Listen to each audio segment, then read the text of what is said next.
బీహార్ చరిత్రలోనే అత్యధిక ఓటింగ్ శాతం నమోదైంది. రెండు సెషన్స్ కలుపుకొని, అంటే మొదటి విడత అలాగే రెండో విడత, ఈ రెండు విడతల్లో కలుపుకొని మొత్తం 68.99%, అంటే ఒకే ఒక్క 0.1% తక్కువ, 0.1% తక్కువ, 69% ఒక హిస్టారికల్ పోలింగ్ అనేది నమోదైంది బీహార్లో. ఈ రికార్డు స్థాయి పోలింగ్ ఏ పార్టీకి లాభం? అధికార పార్టీకే జనం మళ్ళీ పట్టం కట్టారంటున్నాయి exit polls. NDA magic figure, అంటే బీహార్లో మ్యాజిక్ ఫిగర్ని చేరుకోవాలంటే అక్కడ 122 స్థానాలను కైవసం చేసుకోవాలి. అయితే ఎన్డీఏ మ్యాజిక్ ఫిగర్ను దాటి ముందుకు వెళ్తుందంటూ కూడా ఇటు ఎగ్జిట్ పోల్స్ చెప్తున్న నేపథ్యం. ఆ విజువల్స్ని అలాగే ఆ నెంబర్స్ని మీరు చూడడం జరుగుతోంది. పీపుల్ పల్స్ నుంచి మొదలుపెట్టి పీపుల్ పల్స్ ముందుగా ఏం చెప్పిందో చూసారు. ఒక్కసారి ఇక్కడ హోల్డ్ అయ్యే ప్రయత్నం చేయండి. పీపుల్ పల్స్ అయితే 133 నుంచి 159 ఎన్డీఏకి, మహాగఠబంధన్కి 75 నుంచి 101, ఇతరులకి 5 నుంచి 3 స్థానాలు రావచ్చు అంటూ చెప్పుకొచ్చాయి. అలాగే పీపుల్స్ ఇన్సైట్ 133 నుంచి హోల్డ్ ఆన్ 133 నుంచి 148, ఎంజీబీకి 87 నుంచి 102, ఇతరులకి 2 నుంచి 7. ఏబీపీ సర్వేకి సంబంధించి మాట్లాడుకునే ఓకే టైమ్స్ నౌ మీరు చూస్తున్నారు 135 నుంచి 140, ఎంజీబీకి అంటే మహాగఠబంధన్కి 100 నుంచి 115, ఇటు జనసురాజ్ పార్టీ 0, ఇతరులు 0, ఒక్క సీటు కూడా దక్కించుకోకపోవచ్చు అని చెప్తున్నాయి. ఇక అలాగే టైమ్స్ నౌకి సంబంధించి చూసాం. నెక్స్ట్ సర్వే ఏం చెబుతోంది అనేది ఒకసారి చూసే ప్రయత్నం చేద్దాం. మేము కూడా నెక్స్ట్ సర్వే పీపుల్స్ పల్స్కి సంబంధించి పీపుల్ పల్స్ ఏమంటుందంటే ఎన్డీఏ 133 నుంచి 159, ఎంజీబీ అంటే మహాగఠబంధన్ 75 నుంచి 101, జనసురాజ్ ఇంట్రెస్టింగ్గా ఇక్కడ ఒక్క స్థానాన్ని కైవసం చేసుకోకపోవచ్చు, లేకపోతే ఒక్క స్థానాన్ని కైవసం చేసుకోకపోవచ్చు. ఒకవేళ కైవసం చేసుకుంటే అత్యధికంగా 5 స్థానాల వరకు కైవసం చేసుకునే అవకాశం ఉంటుంది అంటూ కూడా ఇటు పీపుల్ పల్స్ చెప్తోంది. ఇక అలాగే ఇతరులు 2 నుంచి 8 స్థానాలను కైవసం చేసుకునే అవకాశం ఉందని చెప్పి పీపుల్ పల్స్ చెప్తోంది ఇటు బీహార్ ఎగ్జిట్ పోల్కి సంబంధించి. Moving on to the next exit poll results. ఒకసారి నెక్స్ట్ ఎగ్జిట్ పోల్ ఫలితాలకు వెళ్ళే ప్రయత్నం చేద్దాం. ఇక్కడ మీరు చూస్తున్నారు పీపుల్ పల్స్ సంబంధించి ఏం చెప్పిందనేది. అయితే పీపుల్ పల్స్ ఇక్కడ ముఖ్యమంత్రి అభ్యర్థిగా మాట్లాడుకునే క్రమంలో, అంటే ముఖ్యమంత్రి అభ్యర్థిగా మీకు ఎవరు కావాలని చెప్పి పీపుల్ పల్స్ ప్రజల్ని అడిగితే దాని గురించి కూడా మాట్లాడుకుందాం. అంతకన్నా ముందు ఓట్ షేర్కి సంబంధించి మీరు చూడొచ్చు. ఎన్డీఏ 46.2% ఓట్ షేర్ని దక్కించుకోవచ్చు అని చెప్పి పీపుల్ పల్స్ చెప్తోంది. అలాగే ఎంజీపీ అంటే మహాగఠబంధన్ 37.9% ఓట్ షేర్ని దక్కించుకోవచ్చు అని చెప్పి మహాగఠబంధన్ చెప్తోంది. జనసురాజ్ 9.7% ఓట్ షేర్ని దక్కించుకోవచ్చు అని చెప్పి పీపుల్ పల్స్ అంచనా వేస్తోంది. ఇతరులు 6.2% ఓట్ షేర్ని దక్కించుకోవచ్చు అని చెప్పి అంచనాలు అయితే ఉన్నాయి బీహార్ ఎగ్జిట్ పోల్కి సంబంధించి. ఇక్కడ మీరు చూస్తున్నారు ఇది పీపుల్ పల్స్ చెప్తున్న ఎగ్జిట్ పోల్ ఫలితాలు. పీపుల్ పల్స్ అయితే మాత్రం ఒకటే చెప్తోంది, దాదాపుగా ఎన్డీఏ కూటమి అధికారంలోకి రాబోతోంది. ఎన్డీఏ 133 నుంచి 159 స్థానాలను కైవసం చేసుకోబోతోంది. మహాగఠబంధన్ 75 నుంచి 101 స్థానాలను కైవసం చేసుకోబోతుందని చెప్పి. ఇంట్రెస్టింగ్గా మీరు గమనిస్తే 68.99% అంటే సుమారుగా 69% పోలింగ్ నమోదైంది. గత చేతుల్లో చూసుకుంటే హైయెస్ట్ ఐ థింక్ 64% హైయెస్ట్ అనుకుంటా. గత టర్మ్తో పోల్చుకుంటే, లాస్ట్ టర్మ్తో పోల్చుకుంటే ఈసారి ఏకంగా 9% అత్యధిక పోలింగ్ నమోదైంది. ఇందులో కూడా మహిళలే అత్యధికంగా పోలింగ్కు రావడం, మహిళలే ఎక్కువ శాతం ఓటు వేయడం అనేది ఇక్కడ ఇంట్రెస్టింగ్గా మారుతుంది. దాదాపుగా 70% పైగా మహిళలు ఓటు వేసినట్టుగా అంచనాలు ఉన్నాయి. పురుషులు దాదాపుగా 64% ఓటు వేశారంటూ కూడా అంచనాలు అయితే ఉన్న నేపథ్యం. ఈ క్రమంలో మీరు చూసుకుంటే అక్కడ బీహార్ ఓటర్ తన ఓటుని ఇప్పటికీ ఆ ఈవీఎంస్లో రిజిస్టర్ చేసేశారు, దాంట్లో భద్రపరిచారు. ఇప్పుడు ఆ ఈవీఎంస్ని స్ట్రాంగ్ రూమ్కి తరలించడం జరుగుతోంది. మరి ముఖ్యంగా నవంబర్ 14న ఎన్నికల ఫలితాలు వెలువడుతున్న నేపథ్యంలో ఆ క్యాలిక్యులేషన్స్ కావచ్చు, మరి ముఖ్యంగా ఏం జరుగుతుంది, ఎవరెవరి మధ్య పోటీ ఉందనేది ఒకసారి మీరు చూసే ప్రయత్నం చేస్తున్నారు. మ్యాట్రిక్స్ 147 నుంచి 167, మహాగఠబంధన్కి 70 నుంచి 90, మహాగఠబంధన్ 70 నుంచి 90 స్థానాన్ని కైవసం చేసుకోవచ్చు అని చెప్పి మ్యాట్రిక్స్ ఎగ్జిట్ పోల్ ఫలితాలు చెప్తూ ఉన్నాయి. ఎన్డీఏ 147 నుంచి 167 స్థానాలను కైవసం చేసుకోవచ్చు అని చెప్పి మ్యాట్రిక్స్ అంచనా ఉంది. ఇక అలాగే టైమ్స్ నౌకి సంబంధించి టైమ్స్ నౌ ఏం చెప్తోందంటే 135 నుంచి 140 స్థానాలు ఎన్డీఏ, 100 నుంచి 115 స్థానాలు ఎంజీబీ అంటే మహాగఠబంధన్ సొంతం చేసుకునే అవకాశం ఉంది అని చెప్పి ఎగ్జిట్ పోల్ ఫలితాలు చెబుతున్న నేపథ్యం. ఇక ఇక్కడి నుంచి ఒకసారి రియాక్షన్స్ చూద్దాం. ఇటు భారతీయ జనతా పార్టీ ఏమంటోంది, at the same time Bharatiya Janata Party in the means of ఇక్కడ ఎన్డీఏ కూటమి ఏమంటోంది, అలాగే మహాగఠబంధన్ ఏమంటోంది. బీహార్ పొలిటికల్ రియాక్షన్స్ చూద్దాం. ముందుగా ఆ తర్వాత డీటెయిల్గా మాట్లాడుకునే ప్రయత్నం చేద్దాం.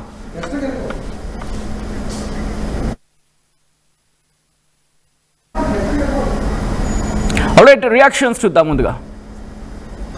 एग्जिट पोल को मैं एग्जैक्ट पोल नहीं मानता, लेकिन ये तो आम वातावरण है भाई। कौन इस बिहार के अंदर चाहेगा कि जननायक कर्पूरी ठाकुर का अपमान करने वाला राजनीतिक नेतृत्व करे, जननायक की उपाधि चोरी करने वाला? कौन ये चाहेगा कि जो महिलाएं और बेटियां जो आशीर्वाद नीतीश कुमार जी के सरकार को दे रही है कन्या विवाह मंडप योजना, कन्यादान के लिए, तो वोट हमको न देगा और नौकरी के बदले जमीन लेने वाला को?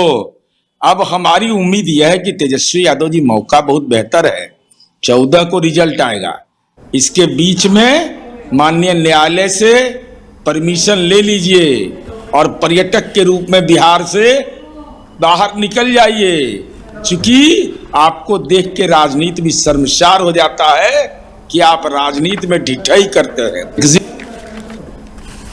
రైట్, అది ప్రస్తుతం జేడీయూ అయితే మాత్రం ఇటు సంబరాల్లో మునిగిపోతోంది. In the sense exit poll ఫలితాలు చూడగానే ఇటు జేడీయూ ఆనందంతో ఉన్న నేపథ్యం. సో ఈ క్రమంలో నిజంగా 69% పోలింగ్ నమోదవడం ఇది జేడీయూ అంటే ఇటు జేడీయూ బీజేపీ ఎన్డీఏ కూటమి కలిసి రాబోతోందా లేకపోతే మహాగఠబంధన్కి కలిసి వచ్చే అవకాశం, ఎటువంటి అంచనాలు ఉన్నాయి, ఎవరికి ఇది దెబ్బ పడబోతోంది, డీటెయిల్గా మాట్లాడుకునే ప్రయత్నం చేద్దాం. మనతో పాటు doctor Pentapati Pullarao, senior political analyst, అలాగే డాక్టర్ పెంటపాటి పుల్లారావు గారితో పాటు మన కోటేశ్వరరావు గారు కూడా లైవ్లో అందుబాటులో ఉన్నారు, సీనియర్ పొలిటికల్ అనలిస్ట్. ఇద్దరికి welcome to the debate sir. ముందుగా పుల్లారావు గారు, ఢిల్లీ నుంచి ఢిల్లీలో ఎటువంటి ఎన్విరాన్మెంట్ ఉంది? ఇక్కడ ఇద్దరు కూడా చెరసగం సీట్లను పంచుకుంది ఎన్డీఏ, అటు జేడీయూ కావచ్చు. ఓకే, పుల్లారావు గారు అన్మ్యూట్ చేయరా సార్? ఓకే, పుల్లారావు గారు ఎవరికి, ఎందుకంటే 69% దాదాపుగా నమోదైన పరిస్థితి పోలింగ్ ఫిగర్ చూసుకుంటే కనుక ఎవరికి ఇబ్బంది పడే అవకాశం ఉంది, ఎవరు ఇబ్బంది పడే అవకాశం కనిపిస్తోందండి? ఎగ్జిట్ పోల్ వచ్చినాయి అంత పాజిటివ్ గా బీజేపీ ఎన్డీఏ అలయన్స్ ఉంటుందంటే మనం ఆ కాన్ఫిడెన్స్ లేదు. ఒక ట్రెండ్ ఏమన్నా చూపెట్టింది, చాలా కొంచెం టైట్ గా ఉంటుందని అందరూ భావించారు. అలాగే ప్రశాంత్ కిషోర్ కి సీట్లు రావు కానీ ఓట్లు వస్తాయని అందరికి తెలుసు. ఏదో సీట్లు రాలేదు ఏం లేదంటాం కాదు, 5 నుంచి 10% ఓట్లు వస్తే ఆయన పెద్ద ఇంపాక్ట్ తీసుకొస్తాడు ఎలక్షన్స్. ఈవేళ కూడా కొన్ని చాలా ఇంపార్టెంట్ ఎగ్జిట్ పోల్ ఈవేళ వస్తాయి. ఈవేళ సాయంకాలం వాళ్ళు కొంచెం సీరియస్ గా చేసింది. నేను 6:30-7 రిలీజ్ చేశారంటే అప్పుడు పోలింగ్ జరుగుతూ ఉన్నది, గడిబిడిగా రిలీజ్ చేసినాయి. సో ఈవేళ కూడా వచ్చింది చూడాలి. ఇప్పుడు వచ్చిన ఎగ్జిట్ పోల్స్ నాకంత కాన్ఫిడెన్స్ లేదు అంత మెజారిటీ వస్తాయని. ఓకే, అధికారంలోకి వచ్చే అవకాశం కనిపిస్తోందండి? ఏమంటారు, ఎన్డీఏ అధికారంలోకి వచ్చేంత పర్సెంటేజ్ అక్కడ ఉందనుకోవచ్చా దరిదాపుల్లో? అయితే ఎన్డీఏకి కొద్దిగా మెజారిటీ రావచ్చు, కొద్దిగా వస్తే వస్తుంది, టైట్ గా ఉంటుంది అనుకున్నా. ఇంత మెజారిటీ వస్తుంది అనుకోలేదు ఎగ్జిట్ పోల్స్ చెప్పింది. సో ఇంకా కొద్దిగా నాలాంటి వాళ్ళకి కొద్దిగా డౌట్ ఉన్నది, అంత స్వీప్ ఉన్నదా, అంత విపరీతంగా ఆపోజిషన్కి స్థలం లేకుండా ఉన్నదా అంటే ఉండొచ్చు కూడా. కొన్ని యూనిక్ ఫ్యాక్టర్స్ జరిగినాయి బీహార్లో. నితీష్ కుమార్ ఆయన లీడ్ చేసిన క్యాంపెయిన్ లో చాలా యూనిక్ ఫ్యాక్టర్స్ ఉన్నాయి కొన్ని. అది ఏమన్నా బలం తీసుకొచ్చిందా లేదా చూడాలి. ఇవాళ కూడా ఎగ్జిట్ పోల్స్ వస్తున్నాయి, అవి కూడా ఇలాగ ఉంటాయా, అవి ఇలాగ ఉంటాయి అంటే మనం ఒప్పేసుకోవచ్చు. పెద్ద స్వీప్ వస్తుంది ఎన్డీఏకి. బీహార్లో చాలా పెద్ద పరిణామాలు దేశవ్యాప్తంగా ఉంటాయి, బీహార్లో ఉంటాయి, వ్యక్తుల మీద ఉంటాయి, పాత పార్టీల మీద ఉంటాయి, నేషనల్ పాలిటిక్స్ మీద కూడా ఉంటాయి. సో అందువల్ల కొంచెం వెయిట్ చేయాలేమో అని నాకు అనిపిస్తుంది. రైట్, మహాగఠబంధన్కి రాహుల్ గాంధీ లేకపోతే కాంగ్రెస్ ఏమైనా బెడిసి కొట్టిందా? దీని గురించి డీటెయిల్గా మాట్లాడుకుని మళ్ళీ మీ దగ్గరికి వచ్చే ప్రయత్నం చేస్తాను. మనతో పాటు కోటేశ్వరరావు గారు కూడా జాయిన్ అవుతున్నారు. కోటేశ్వరరావు గారు, ఎన్డీఏకి దాదాపుగా 3 టర్మ్స్ ఇక్కడ జేడీయూ అధినేతగా నితీష్ కుమార్ ఉన్నారు, ఇప్పుడు ఎన్డీఏకి కీలక భాగస్వామిగా ఉన్నారు, మధ్యలో కూడా జంప్ కొట్టి మళ్ళీ భారతీయ జనతా పార్టీలోకి వచ్చారు. నిజంగా ఎన్డీఏకి మరి ముఖ్యంగా జేడీయూని బీహార్ ప్రజలు నమ్ముతున్నారా ఈ ఎగ్జిట్ పోల్ ఫలితాలు చూస్తూ ఉంటే? మన పుల్లారావు గారు చెప్పినట్లు ఈ ఎగ్జిట్ పోల్స్ లేదా ప్రీ పోల్ సర్వేలు వీటి మీద నాకైతే విశ్వాసం లేదు. నేను గతంలో జరిగినటువంటి లోక్సభ ఎన్నికలు, వివిధ రాష్ట్రాల ఎన్నికల సందర్భంగా కూడా నేను పదే పదే ఈ అభిప్రాయాన్ని వ్యక్తం చేస్తున్నాను. ఎందుకంటే అనేక సందర్భాల్లో పోల్ సర్వేలు గొప్పవాట్లో పడ్డాయి, ఎగ్జిట్ పోల్స్ కూడా గొప్పవాట్లో పడినటువంటిది మనం చూసాం. ఎందుకంటే మన దేశంలో అది అంత శాస్త్రీయంగా జరగట్లేదు ఒకటి. రెండోది మన ఓటర్లు ఎక్కడా కూడా నోరు విప్పి స్వయంగా చెప్పేటువంటి పరిస్థితి కూడా లేదు అమెరికా లేదా ఐరోపా దేశాలతో పోలిస్తే. మొన్న మీరు ఇక్కడ చూడండి, అమెరికాలో జరిగినటువంటి న్యూయార్క్ ఎన్నికలు, అదేవిధంగా 2 రాష్ట్రాల ఎన్నికల్లో అక్కడ కూడా అనేక సర్వేలు చేశాయి. కానీ ఆ సర్వేలన్నీ దాదాపు యాజ్ ఇట్ ఈజ్ గా 0.5 లేదా 1% తేడా తోటి మొత్తం అవన్నీ కూడా వాస్తవ రూపం దాల్చాయి. ఎందుకు అంటే పశ్చిమ సమాజాల్లో ఓపెన్ అవుతారు వాళ్ళు ఏమి దాచుకోరు, వ్యతిరేకతను గాని లేకపోతే అనుకూలతను గాని దాచుకోరు. కానీ మన దేశంలో ఉన్నటువంటి భౌతిక పరిస్థితులు లేదా ఇవన్నీ చూసినప్పుడు ఏంటంటే సామాన్య ఓటరు పక్క వాళ్ళనే నమ్మరు. అందువలన ఖచ్చితంగా ఈ వీటిని బట్టి మనం రాబోయే పరిణామాల గురించి లేదా పర్యవసానాల గురించి చర్చ చేయడం అనేటువంటిది వాస్తవ విరుద్ధమైన. అంటే నా ప్రశ్న ఏంటంటే ఇక్కడ కోటేశ్వర గారు దాదాపుగా 3 టర్మ్స్ కంటిన్యూలో ఉన్నారు. యాంటీ ఇన్కంబెన్సీ అనేది ఫ్యాక్టరీ ఇక్కడ పనిచేస్తూ ఉంటుంది. దాంతో పాటు నితీష్ కుమార్ అనే వ్యక్తి మీద ఆల్రెడీ గతంలో చూసాం, ఇండి కుటుంబంలో కీలక పాత్ర పోషించిన వ్యక్తి ముందు బీజేపీలో ఉన్నారు, ఆ తర్వాత మళ్ళీ మధ్యలోకి వచ్చారు, మళ్ళీ జంప్ కొట్టారు. ఇన్ని ఫ్యాక్టర్స్ అక్కడ నితీష్ కుమార్ని ఏమీ చేయలేకపోతున్నాయా? ఎన్డీఏను కనీసం కదపలేకపోతున్నాయా?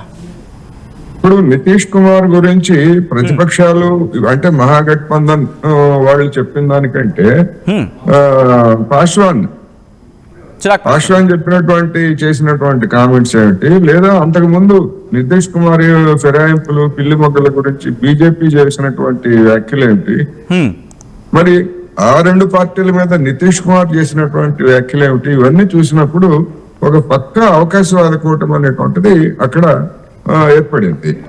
బీహార్ లో ఉన్నటువంటి వెనుకబాటుతనం అనండి, లేకపోతే కులతత్వాలు అనండి, లేకపోతే వీటన్నిటితోటి అక్కడ నితీష్ కుమార్ ఇంతకాలం నెట్టుకొచ్చారు.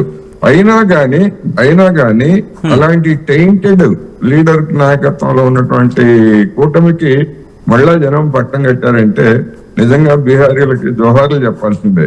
ఎందుకంటే వాళ్ళు ఏం పట్టించుకుంటున్నారు, ఏం రాష్ట్రాన్ని ఏం అభివృద్ధి చేశారని. అసలు వలసలు కరోనా సందర్భంలో వలసలు ఎక్కువ మంది బీహారీలే కదా. మనం సికింద్రాబాద్ రైల్వే స్టేషన్ లో చూస్తూ ఉంటాం, దానాపూర్ ఎక్స్ప్రెస్ అని ఒకటి వస్తుంది.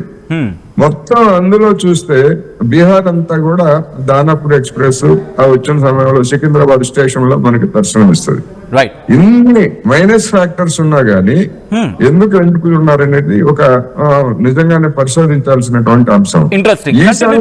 ఈసారి నా అభిప్రాయం ప్రకారం ఈసారి మామూలుగా లేదు పోరు. నెక్ టు నెక్ అంటామే, నెక్ టు నెక్ సాగింది. అది కూడా ఎందుకు వచ్చింది అంటే సరిగ్గా ఎన్నికలకు ముందు, అంటే ఎన్నికల ప్రకటనకి 2 రోజుల ముందు ఒక 2 కోట్ల మందికి 10,000 రూపాయల చొప్పున నితీష్ కుమార్ సర్కారు నగదు బదిలీ చేసింది. అదేవిధంగా వృద్ధాప్య పెన్షన్లు పెంచింది.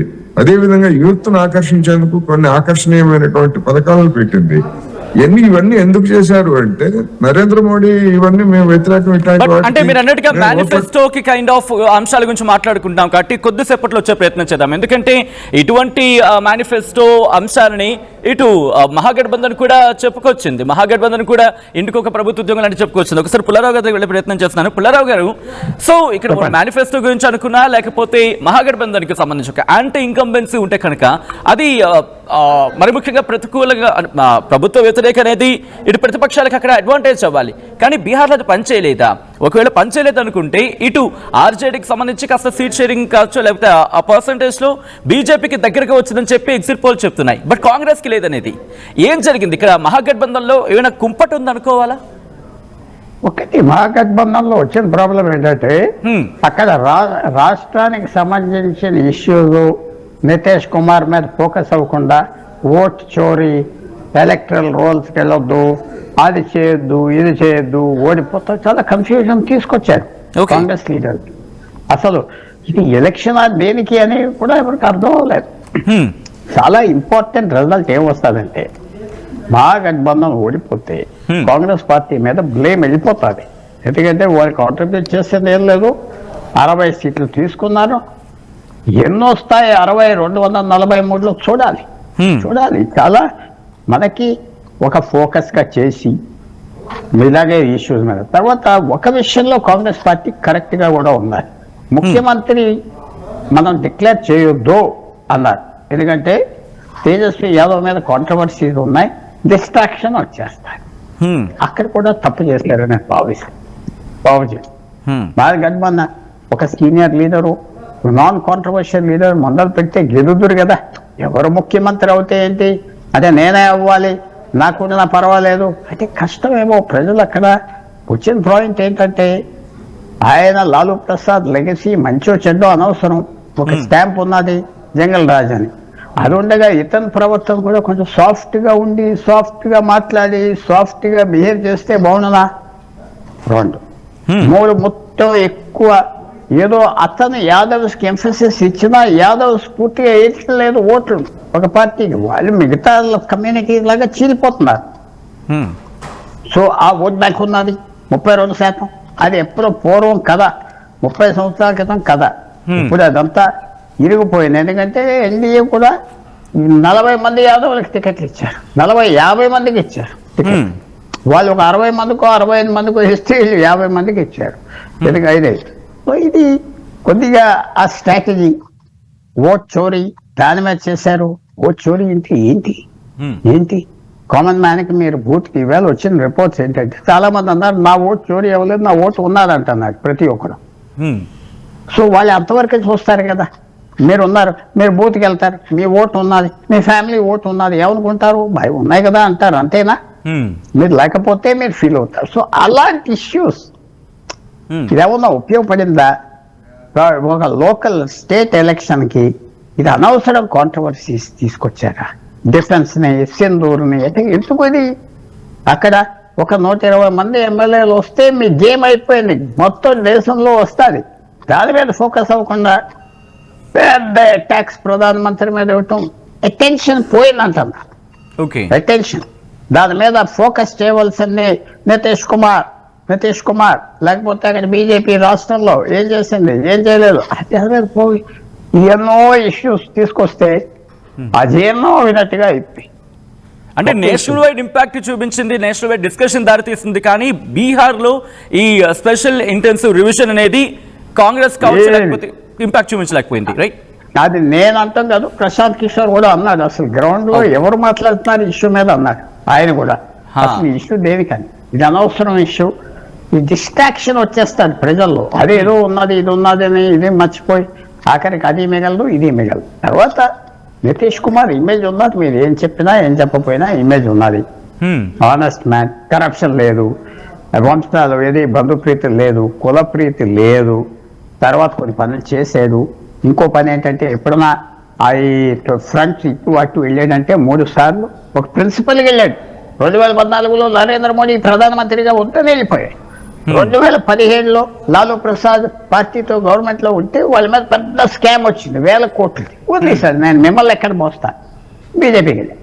బీజేపీలో 2022 వదిలేశాడు జూలైలో. ఎందుకంటే బీజేపీ ఏంటి రాతం తగ్గించాలి, జేడీయూ అని ఇష్టం వచ్చినట్టుగా మాట్లాడుతున్నారు, ఆయన పరువు పోతున్నా వదిలేశాడు. మళ్ళీ డిసెంబర్ 23న కాంగ్రెస్ ని ఈ అలయన్స్ ఎందుకు వదిలేశాడంటే లాలూ ప్రసాద్ యాదవ్ ప్రెషర్ తీసుకొస్తున్నాడు అతని మీద.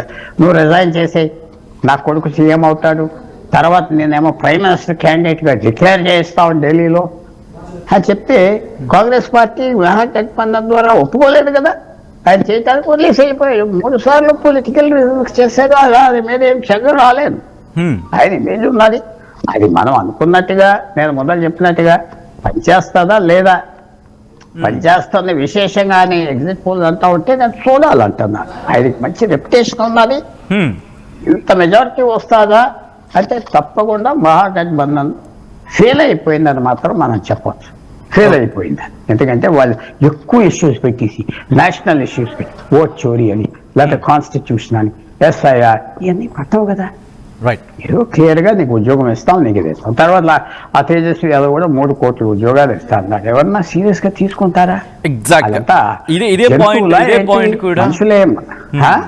ఇదే ఈ పాయింట్ కూడా చాలా డిస్కషన్కి వెళ్తుంది. ఒకసారి నేను ఈ పాయింట్ మీద కోటేశ్వర దగ్గరికి వెళ్ళే ప్రయత్నం చేస్తాను. కోటేశ్వర గారు, ఇందాక మనం దీని గురించి మాట్లాడుకుంటూ వచ్చాం.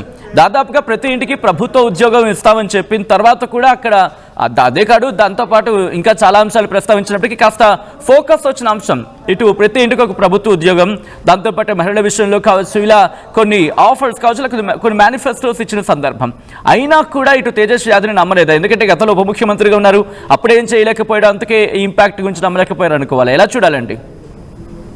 ఇప్పుడు ఈ వాగ్దానాలకు సంబంధించి మహాగఠబంధన్ కూడా అలవి మీరినటువంటి వాగ్దానాలు చేసింది అనేది నేను చెప్పదలుచుకున్నాను. అలవి మీరిన అమలు జరపలేదు అది. ఎందుకు అంటే కర్ణాటకలో, తెలంగాణలో, అదేవిధంగా ఆంధ్రప్రదేశ్ లో చంద్రబాబు నాయుడు సూపర్ 6 పేరుతో లేకపోతే రకరకాల పేర్లతో చేసినటువంటి వాగ్దానాలు ఏ విధమైనటువంటి దుస్థితిలో ఉన్నాయో మనం చూస్తున్నాం. మరి ఇట్లాంటి వాటన్నిటిని రోల్ మోడల్ గా చూపించినప్పుడు ఇట్లాంటి వాటన్నిటిని కూడా బీహార్ ఎన్నికల్లో ప్రచారం చేశారు కదా ప్రత్యర్థులుగా ఉన్నటువంటి వాళ్ళు వీటి లోపాల గురించి. అందువలన అది ఆ విషయంలో రెండు ఎన్డీఏ కూటమి, నితీష్ కుమార్ బీజేపీ కూటమి, వీళ్ళిద్దరు కూడా అదే విధమైనటువంటి అలవేల వాగ్దానాలు చేశారు. అవి కాకుండా 2 కోట్ల మందికి 10,000 రూపాయల చొప్పున నగదు బదిలీ చేయడం అనేటువంటిది ఆ ఫ్యాక్టర్ ని మనం మర్చిపోకూడదు అనేది నా అభిప్రాయం. ఎందుకు అంటే ఉత్తరప్రదేశ్ ఎన్నికల్లో కూడా ఈ స్వయం సహాయక బృందాలకి గత ఎన్నికల సందర్భంగా, ఎన్నికలకు ముందు పెద్ద ఎత్తున నగదు బదిలీ చేశారు. ఆ నగదు బదిలీ అనేటువంటిది అక్కడ చాలా వరకు మన యోగి ఆదిత్యనాథ్ తిరిగి అధికారానికి రావడానికి దోహదం చేసింది.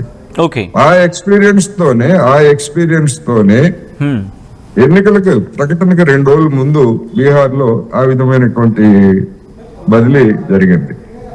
అందువల్ల ఆ ఫ్యాక్టర్ ని మనం తక్కువ అంచనా వేయకూడదు. రెండోది, ఇప్పుడు బహుశా ఆ ఫ్యాక్టర్ కారణంగానే మహిళలు పెద్ద ఎత్తున ఓటింగ్ వచ్చారనేటువంటి విశ్లేషణలు కూడా వస్తున్నాయి. ఇంకా నిర్ధారించుకోవాలనుకోండి. అంటే వినిపిస్తుంది అన్నమాట, దాదాపుగా 70% పైగా మహిళలు ఎక్కువ శాతం ఓటింగ్ చేశారు, 60% పురుషులు అని చెప్పి. సో ఒక్కసారి నేను మళ్ళీ పుల్లారావు గారి దగ్గరికి వెళ్ళే ప్రయత్నం చేస్తున్నాను. పుల్లారావు గారు, ఇక్కడ ఒక ఫ్యాక్టర్ వినిపిస్తుంది, MY factor, Muslim Yadav factor అనే అంశానికి సంబంధించి. సో దాంతోపాటు PDA, పిచిడి దళిత్ ఆదివాసీ, ఈ అంశాన్ని కూడా యూపీ మోడల్లో తీసుకెళ్లే ప్రయత్నం చేస్తుంది మహాగఠబంధన్. ఇక్కడ ఇవేవి ఈ ఫ్యాక్టర్స్ ఏవి పనిచేయలేదు అనుకోవాలా? ఎటువంటి ఫ్యాక్టర్ పనిచేస్తుంది అనుకోవచ్చండి?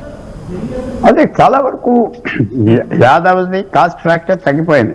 మిగతా కాస్ట్ కూడా ఏమొస్తుందంటే, ఒక బీసీ చిన్న పార్టీ 15 పార్టీలు ఉన్నాయి, ఒక్కొక్క కులానికి ఒక్కొక్క చక్కటి పార్టీ పెట్టుకున్నారు, ఇళ్ళు పిలుస్తారు, 1% ఓట్లు 60% ఓట్లు పడతాయి, చాలు ఒక 20 నియోజకవర్గాల్లో ఇంపాక్ట్ వస్తుంది. కానీ 2 పక్కల్లో వాళ్ళ పార్టీలు చీలిపోయి ఉన్నారు, ఇటు ఉన్నారు అటు ఉన్నారు. నిషాద్ చేపలు పట్టేవాళ్ళు, బోట్స్మెన్ ఇటు ఉన్నారు, ఆ కూటమిలో ఉన్నారు.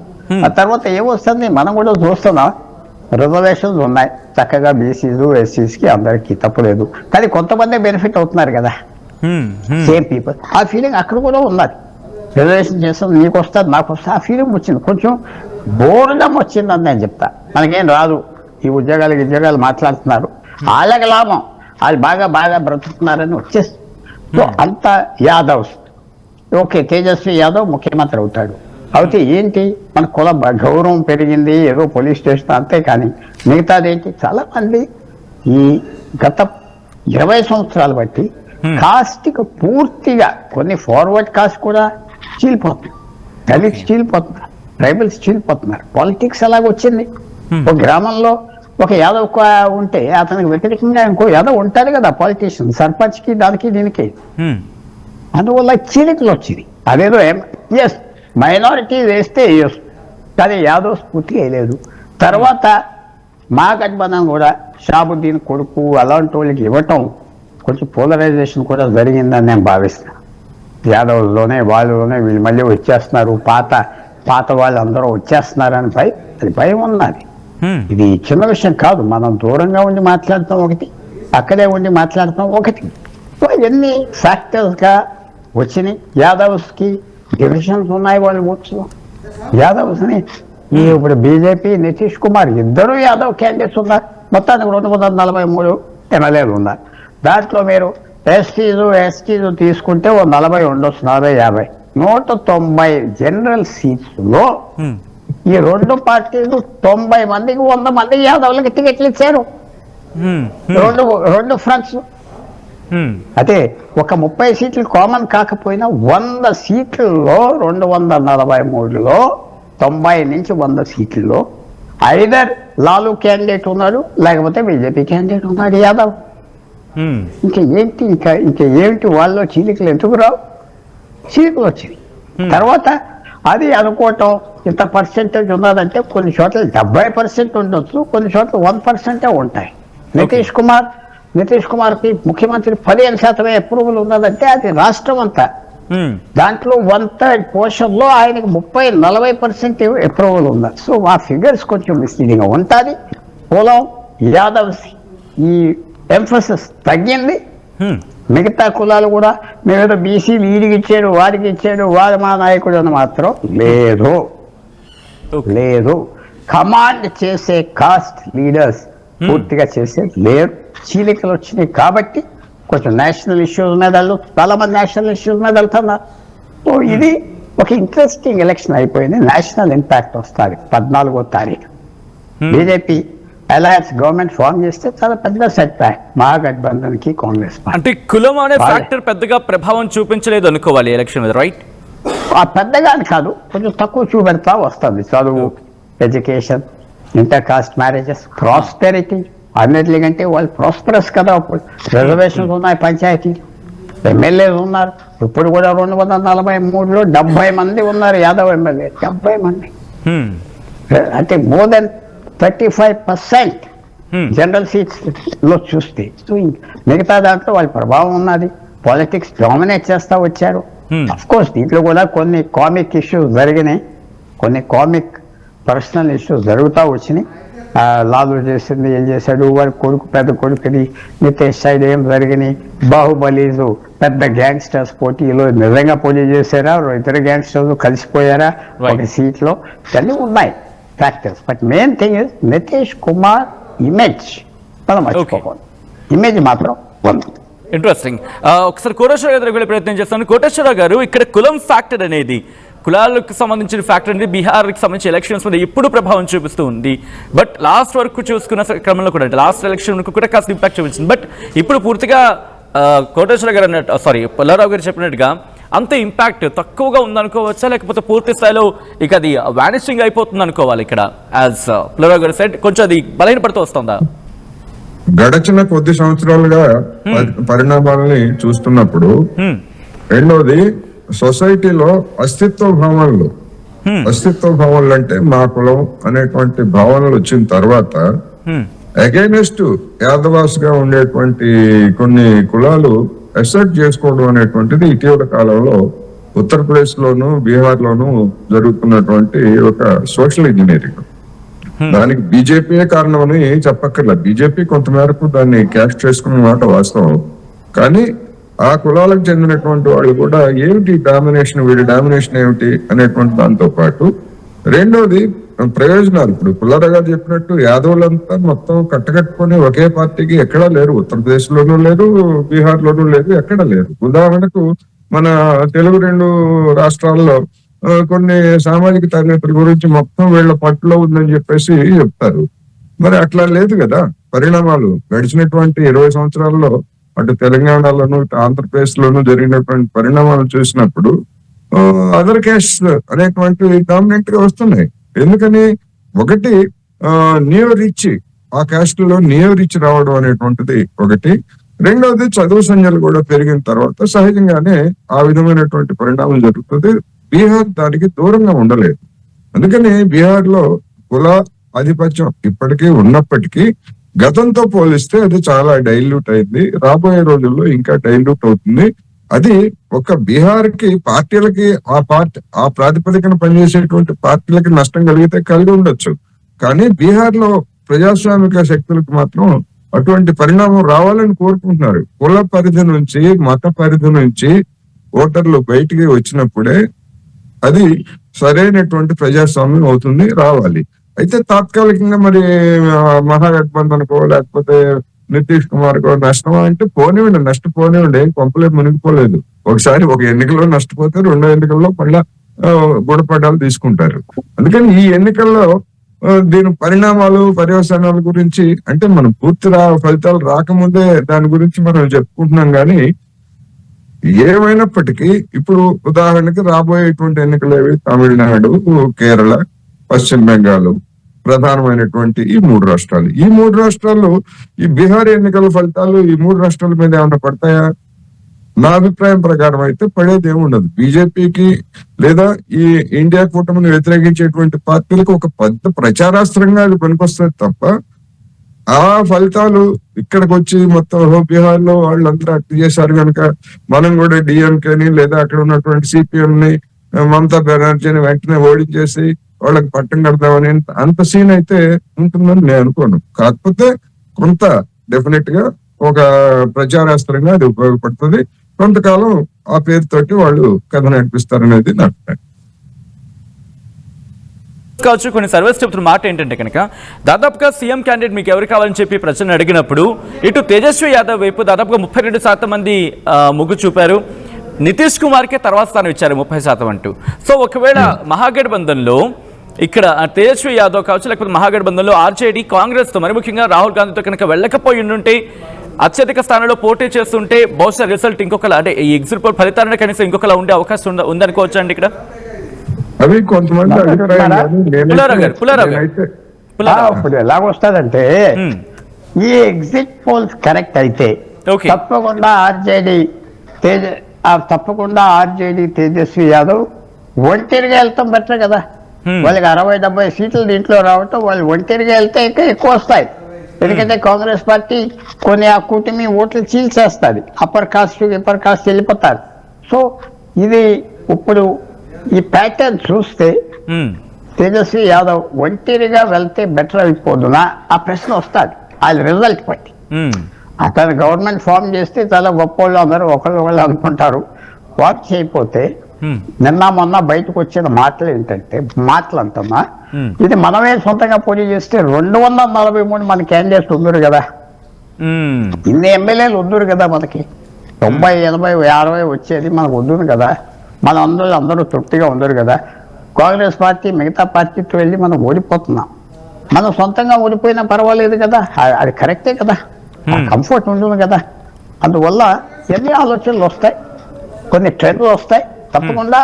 ఇది ఒక పెద్ద ఎలక్షన్గా అయిపోయింది. బీహార్ అపోజిషన్కి అయిపోయింది, అలాగే నరేంద్ర మోడీ బీజేపీకి అయిపోయింది.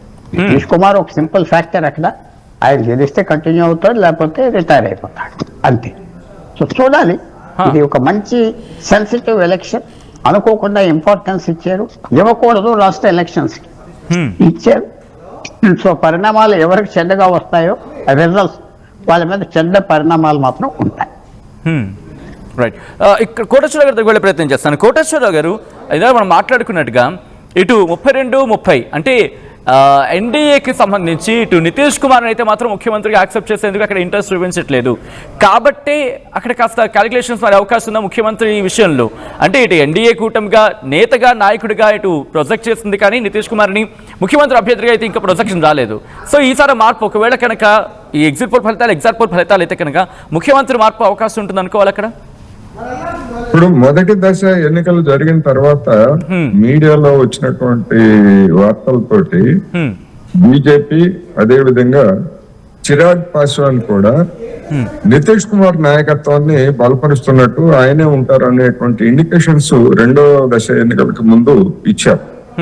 ఎందుకు ఇచ్చారు అంటే నితీష్ కుమార్కి ఇంకా ఎట్లాగో మన నాయకుడికి ముఖ్యమంత్రి పదవి రాదు, మనం అంతా కాళ్ళు వెనక్కొట్టుకొని చిరాగ్ పాస్వాన్కి బీజేపీకి అంత గట్టిగా పనిచేయాల్సినటువంటి అవసరం ఏముంది అనేటువంటి ఒక నిర్లిప్తత అనేటువంటిది జేడీయూ కార్యకర్తల్లో వచ్చిన కారణంగానే భయపడిపోయి లేదు నితీష్ కుమారే ఉంటారు అనేటువంటి సంకేతాలు పంపించారు. అందువల్ల ఇది ఒక విధంగా చెప్పాలంటే మాది అంటే ఒక డ్యామేజ్ కంట్రోల్ యాక్చువల్గా ఉంది. రెండోది చిరాగ్ పాస్వాన్ అంతకు ముందు వరకు బహిరంగంగా వ్యతిరేకించినటువంటి వ్యక్తి రెండో దశ ఎన్నికలకు ముందు లేదు ఆయన మా నాయకుడిగానే ఉంటాడని చెప్పేసి చెప్పడం, ఇవన్నీ కూడా ఏంటంటే అక్కడ ఎన్డీఏ పరిస్థితి కూడా అంత బాగలేదు అనేటువంటిది వచ్చిన దాని ఇండికేషన్. అందుకనే అన్ని రకాల జాగ్రత్తలు తీసుకోవడానికి వాళ్ళకి ఆ కేంద్రంలో ఉన్న అధికారం కావచ్చు, అధికార యంత్రాంగంలో వాళ్ళు ఉన్నారు కాబట్టి ఇవన్నీ కూడా ఏమైనప్పటికీ ఈ ఎగ్జిట్ పోల్స్ ని బట్టి మనం వాటిని అంచనా వేయకూడదు. నెక్ టు నెక్ ఉంటది. వాళ్ళు గెలుస్తారా వీళ్ళు గెలుస్తారా, వాళ్ళు గెలిచినా వీళ్ళు గెలిచినా చాలా స్వల్పమైనటువంటి తేడాలు. ఒకవేళ నితీష్ కుమార్ కి కనుక వీళ్ళు పట్టం కట్టకపోయేట్లయితే అది మళ్ళా కొత్త పరిణామాలకి అది నాంది పలికేటువంటి అవకాశం కూడా ఉందనేది నేను చెప్పదలుచుకున్నాను. ఎందుకంటే అక్కడ ఉన్నటువంటి గతంలో ఉన్నటువంటి రైవలరీస్ లేదా ఇప్పుడు ఇచ్చినటువంటి ప్రొజెక్షన్స్ కి భిన్నంగా కనుక జరిగేట్లయితే ఎవరిని స్పేర్ చేసేటువంటి అవకాశం కూడా లేదు. అనూహ్యమైనటువంటి పరిణామాలు జరిగినా కూడా ఆశ్చర్యం లేదనేది నా అభిప్రాయం. అందువల్ల ఏం జరుగుతుంది ఏమిటనేటువంటిది 14వ తారీఖు ఫలితాల తర్వాత మనం నిర్దిష్టంగా అభిప్రాయాలు వెల్లడి చేయొచ్చు అనేది నేను చెప్పదలుచుకున్నాను. పుల్లారావు గారి దగ్గర వెళ్ళే ప్రయత్నం చేస్తాను. పుల్లారావు గారు, ఓకే రైట్, కోటేశ్వర గారు కంటిన్యూ చేస్తాను. కోటేశ్వర గారు, ఇక్కడికి ఈ ఈక్వేషన్ మనం ఆలోచించవచ్చు. ఎందుకంటే జేడీయూ 101 స్థానాల్లో పోటీ చేస్తుంది, అలాగే బీజేపీ కూడా 101 స్థానాల్లో పోటీ చేస్తుంది. ఈ రెండు ఈక్వేషన్స్ ని చూసుకుని ఎవరైతే అత్యధిక స్థానాలు సంపాదిస్తారో వాళ్ళనే అభ్యర్థిగా నిల్చోబెట్టే అవకాశం ఉందా? ఎందుకంటే అఫ్ కోర్స్ ఎగ్జిట్ పోల్ ఫలితాలనే అనుకుందాం, ఎగ్జిట్ పోల్ ఫలితాలుగా వచ్చాయనుకుందాం ఫర్ సపోజ్. సో అటువంటి నేపథ్యంలో ఎన్డీఏలోనే ఇంకొక ముఖ్యమంత్రి అభ్యర్థి విషయంలో ఒక కైండ్ ఆఫ్ చీలిక వచ్చే అవకాశం ఉంటుంది అనుకోవాలా? ఎందుకు నేను మీకు అడగడం జరుగుతుందంటే ఇక్కడ మహారాష్ట్రలో చూసాం, ఏకనాథ్ షిందేని పక్కన పెట్టేసి దేవేంద్ర ఫడ్నవీస్ ని తీసుకొచ్చారు. మధ్యప్రదేశ్లో శివరాజ్ సింగ్ చౌహాన్ ని పక్కన పెట్టి మోహన్ యాదవ్ ని తెర మీద తీసుకొచ్చారు అక్కడ. సో ఇలాంటి ఈక్వేషన్స్ మరి అవకాశం ఉంటుంది అనుకోవాలి అప్పుడు?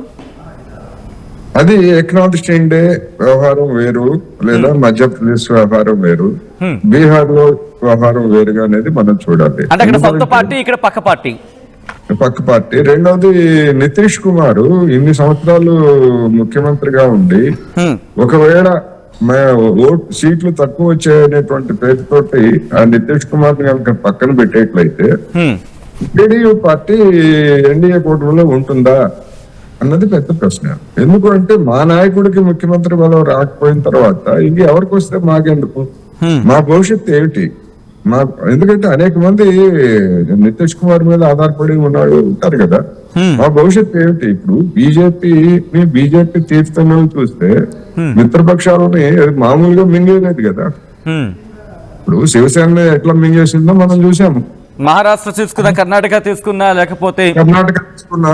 అందుకని ఈ అనుభవాలన్నీ చూసిన తర్వాత మరి బీహార్ లో ఉన్నటువంటి జేడీయూ నాయకులు మరి బీజేపీని లేదా దాని ఎత్తుగడల్ని అంత తేలిగ్గా సాగనిస్తారా లేదా పండిస్తారా? ఎందుకని ఇవన్నీ కూడా అనేకమైనటువంటి ప్రశ్నలు. రెండోది, అక్కడ చిరాగ్ పాస్వాన్ రూపంలో ఛాలెంజ్ చేసేటువంటి నాయకుడు మిగతా రాష్ట్రాల్లో అటువంటి నాయకుడు లేడు. అందుకని అదొక ప్రత్యేకమైనటువంటి అనిక్ స్టేట్ గా అక్కడ రాజకీయాలు నడుస్తున్నాయి. ఏం జరుగుతుంది ఏంటి అనేటువంటిది అంకెల మీద ఆధారపడి ఉంటుంది కనుక. అంటే చిరాగ్ పాస్వాన్ అనే వ్యక్తికి అంత డిమాండ్ చేసే అక్కడ సిచ్యువేషన్ ఉందా? ఎందుకంటే ప్రెసెంట్ ఆఫ్ కోర్స్ ఎన్డీఏ లేకపోతే ఎన్డీఏలో జేడీయూ బీజేపీ రెండు కొంచెం పెద్ద సీట్స్ గా లేకపోతే కొంచెం పెద్దగా కనిపిస్తున్న సందర్భం ఎప్పటి వరకు చూసుకుంటే చిరాగ్ పాస్వాన్ అనే ఎల్జేపీ రామ్విలాస్ పాస్వాన్ కి సంబంధించి సో అక్కడ అంత ప్రొజెక్షన్ కి వచ్చే అవకాశం ఉందా? అంటే అంత డిమాండ్ కి అవకాశం కనిపిస్తుంది. ఒకవేళ అతని సీట్లే కనుక కీలకమయ్యేట్లయితే కింగ్ మేకర్ గా మాట్లాడు, నాకు మాత్రం ఎందుకు అవకాశం ఇవ్వరు అని చెప్పేసి అడిగినటువంటి అతను ఆ ధోరణిలో కలిగినటువంటి వ్యక్తి అతను. ఎందుకంటే జేడీయూకి వ్యతిరేకంగా పోయినసారి అసెంబ్లీ ఎన్నికల్లో ప్రత్యేకంగా జేడీయూని ఓడించడానికి పనిచేసినటువంటి వ్యక్తి అతను. అందుకని ఇప్పుడు రాజకీయాల్లో, అందులోనూ అధికారం చుట్టూ తిరిగేటువంటి రాజకీయాల్లో ఏ నాయకుడు ఎప్పుడు ఏ విధంగా వ్యవహరిస్తాడనేటువంటిది మనం ప్రిడిక్ట్ చేయలేము. రాజకీయాల చుట్టూ తిరుగుతున్నాయి, అధికారం చుట్టూ తిరుగుతున్నాయి రాజకీయాలు. అందుకని మరి చిరాగ్ పాస్వాన్ ని మనం తక్కువ అంచనా వేయలేము. ఎందుకంటే అక్కడ ఉన్నటువంటి దళితుల కాంపోజిషన్ కావచ్చు, లేదా దళితుల్లో ఇప్పటి వరకు అతనికి ఉన్నటువంటి పట్టు, ఇవన్నీ చూసినప్పుడు మిగతా రాష్ట్రాల్లో మహారాష్ట్రలో కావచ్చు లేకపోతే ఇంకో చోట అలాంటి సిచ్యువేషన్ ఉన్న లీడర్ లేడు కదా. అందుకని ఈ విధమైన అనేక ప్రత్యేకతలు ఉన్నాయి కనుకనే అక్కడ ఏం జరుగుతుంది ఏమిటనేటువంటిది వీ కెనాట్ ప్రిడిక్ట్. ఓకే, అంటే అఫ్ కోర్స్ ఎగ్జిట్ పోల్ ఫలితాలు బేస్ చేసుకుని మనం మాట్లాడుతున్నాం. ఏదైనా రేపు ఫలితాలు అనేది వేరే వాళ్ళ ఉండొచ్చు, but what it me, but exit poll ఫలితాలను బేస్ చేసుకుని మాట్లాడుతున్న క్రమంలో ఇక్కడ ఒకవేళ ఎగ్జిట్ పోల్ ఫలితాలు చెప్తుంది దాదాపుగా మొగ్గు చూపుతున్న నేపథ్యంలో ఒకవేళ ఎన్డీఏ క్యాండిడేట్గా ఎవరుండే అవకాశం కనిపిస్తోంది? ఎందుకంటే కొన్ని సర్వే ఫలితాలు చెప్తున్నా ఎలా ఉన్నాయంటే తేజస్వి యాదవ్కి సంబంధించి మహాగఠబంధన్ 32% అనుకుంటే నితీష్ కుమార్కి 30% చూపిస్తున్నాయి. Prashant Kishore of course out of బాక్స్లో ప్రశాంత్ కిషోర్కి 8%, చిరాగ్ పాస్వాన్ వైపు 8% మంది, సామ్రాజ్ చౌదరి కూడా BJP Bharatiya Janata Party Bihar state president Samraj Chaudhary కూడా 8% చూపిస్తున్న నేపథ్యం ఉంది. ఎవరిని చూడొచ్చండి ఇక్కడ? ఆ ఎలివేషన్ ఎవరికి వచ్చే అవకాశం కనిపిస్తుంది ఎన్డీఏ ముఖ్యమంత్రి అభ్యర్థిగా? ఇప్పుడు సామ్రాజ్ చౌదరి సామాజిక తరగతి ఏమిటో నాకైతే తెలియదు. అతను యాదవ్ అయి ఉంటే భిన్నంగా ఉంటుంది. యాదవ్ కనుక కాకపోయేట్లయితే అటువంటి వారిని రాణిస్తారా? అన్ని పార్టీల్లో ఉన్నటువంటి యాదవులు గనక ఇది మనం కొట్టుకొని మన అధికారం కోల్పోతున్నాము, ఇప్పటికే నేను నితీష్ కుమార్ కి ఇచ్చాము, ఇప్పుడు శాశ్వతంగా కోల్పోతున్నాం అనేటువంటి భావన కనుక వచ్చేట్లయితే ఇది ఊహాగానం మాత్రమే. ఒకవేళ అటువంటి పరిస్థితి కనుక వచ్చేట్లయితే మరి పరిణామాలు పర్యవసానాలు భిన్నంగా ఉంటాయి. అందుకని అతనేమి అంత కమాండింగ్ నేచర్ ఉన్నటువంటి నాయకుడుగా ఉన్నంతలో బీజేపీ నాయకుడు గనక ఆ పేరు వచ్చింది. అంతకు మించి కమాండ్ చేయగలిగినటువంటి స్థితిలో ఒకవేళ బీహార్ లో గనక ముఖ్యమంత్రి బీజేపీకే గనక వచ్చేట్లయితే బీహార్ బీజేపీలో కుమ్ములాట్లు మొదలవుతాయి. ఇప్పటికే అటువంటి కుమ్ములాట్లు గతంలోనే ఉన్నాయి. అవి వాళ్ళకి అధికారం రాలేదు కనుక అనివార్యమై నితీష్ కుమార్ ని మోయాల్సి వచ్చి వాళ్ళు. బట్ ఒక్కసారి నేను వచ్చిన పాస్ తీసుకొని క్వశ్చన్ చేసే ప్రయత్నం చేస్తాను. ఎందుకంటే మనం ఢిల్లీ పరిస్థితిని చూసాం. ఢిల్లీలో కూడా ఎటువంటి ప్రొసెక్షన్, అక్కడ ఢిల్లీ స్టేట్ ప్రెసిడెంట్ భారతీయ జనతా పార్టీకి సంబంధించి ఆయనకి ఎలివేషన్ ఇచ్చారు, కానీ కట్ చేస్తే రేఖా గుప్తా అక్కడ ముఖ్యమంత్రి అయ్యారు. సో ఇక్కడ కూడా అటువంటి పరిస్థితులు అవతరించే అవకాశం ఉందనుకోవాలి. ఆఫ్ కోర్స్ ఇక్కడ జేడీయూ అనేది మిత్రపక్షం కాస్త స్ట్రాంగ్ గా కనిపిస్తుంది, అక్కడ ఏం లేదు వాళ్ళకి అక్కడ పెద్దగా. అందుకనే ఇప్పుడు ముఠా కుమ్ములాట్లు కనుక వచ్చేట్లయితే బీజేపీ ఆ విధమైనటువంటి సోషల్ ఇంజనీరింగ్ కి పాల్పడేటువంటి అవకాశం కూడా ఉన్నది. అందువలన అటువంటి అవకాశం వస్తుందా? దాన్ని నితీష్ కుమార్ యాక్సెప్ట్ చేస్తారా? చిరాగ్ పాస్వాన్ యాక్సెప్ట్ చేస్తారా? ఇవన్నీ కూడా ప్రస్తుతానికి సమాధానం లేనటువంటి ప్రశ్నలు. Right, thank you so much Koteswararao గారు, అలాగే పుల్లారావు గారు స్టూడియోలోకి వచ్చి అంశానికి సంబంధించి లైవ్లోకి వచ్చి మీ విశ్లేషణ అందించే ప్రయత్నం చేసినందుకు. మొత్తంగా అయితే మాత్రం భారతీయ జనతా పార్టీ నేతృత్వం వహిస్తున్న ఎన్డీఏ కూటమి బీహార్లో ఇక్కడ స్థానాన్ని సంపాదించుకోబోతోంది, విజయాన్ని చేజెక్కించుకోబోతోంది. ముఖ్యమంత్రి అభ్యర్థి ఎవరు? As of now biggest question mark. So మీరెవరు అనుకుంటున్నారు ముఖ్యమంత్రి అభ్యర్థిగా? ఒకవేళ ఎగ్జిట్ పోల్ ఫలితాలు అయితే కనుక మీరెవరు అనుకుంటున్నారు ఎన్డీఏ కూటమి అభ్యర్థిగా ముఖ్యమంత్రి కాబోతోంది? చేసే ప్రయత్నం చేయండి.